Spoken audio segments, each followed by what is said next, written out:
ಚಳ್ಳಕೆರೆ ಸುದ್ದಿ. ಮೊಳಕಾಲ್ಮೂರು ಕ್ಷೇತ್ರದಲ್ಲಿ BJP ticket ಪೈಪೋಟಿ. ಇಬ್ಬರು ನಿವೃತ್ತ ಕೆಎಎಸ್ ಅಧಿಕಾರಿಗಳ ಹೆಸರು ಚರ್ಚೆಯಲ್ಲಿ.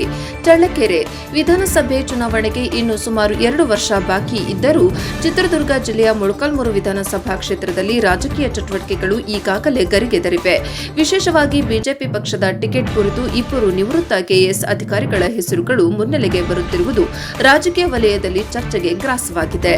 ನಿವೃತ್ತ ಕೆಎಎಸ್ ಅಧಿಕಾರಿ ಎನ್ ರಘುಮೂರ್ತಿ ಅವರು ಕಳೆದ 3 ವರ್ಷಗಳಿಂದ ಕ್ಷೇತ್ರದಲ್ಲಿ ಸಕ್ರಿಯವಾಗಿ ಸಂಚರಿಸುತ್ತಿದ್ದು ಜನರೊಂದಿಗೆ ಬೆರೆತು ಸಾಮಾಜಿಕ ಹಾಗೂ ಧಾರ್ಮಿಕ ಕಾರ್ಯಕ್ರಮಗಳಲ್ಲಿ ಭಾಗವಹಿಸುತ್ತಿದ್ದಾರೆ. ಇದರಿಂದ ಅವರು ಮುಂದಿನ ವಿಧಾನಸಭೆ ಚುನಾವಣೆಯಲ್ಲಿ ಬಿಜೆಪಿ ಅಭ್ಯರ್ಥಿಯಾಗಿ ಕಣಕ್ಕಿಳಿಯಬಹುದು ಎಂಬ ಮಾತುಗಳು ಸ್ಥಳೀಯ ರಾಜಕೀಯ ವಲಯದಲ್ಲಿ ಕೇಳಿಬರುತ್ತಿವೆ.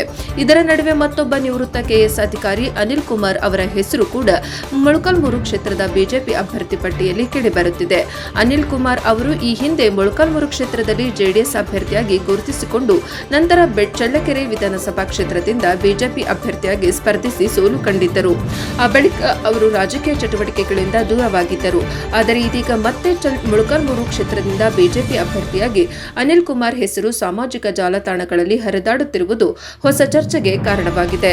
ಈ ಬೆಳವಣಿಗೆ ಎನ್ ರಘುಮೂರ್ತಿ ಅಭಿಮಾನಿಗಳಲ್ಲಿ ಅಸಮಾಧಾನ ವ್ಯಕ್ತವಾಗಿದ್ದು ಸಾಮಾಜಿಕ ಜಾಲತಾಣಗಳಲ್ಲಿ ಪರ ವಿರೋಧ ಕಾಮೆಂಟ್ಗಳು ಹೆಚ್ಚಾಗುತ್ತಿರುವುದು ಗಮನ ಸೆಳೆಯುತ್ತಿದೆ.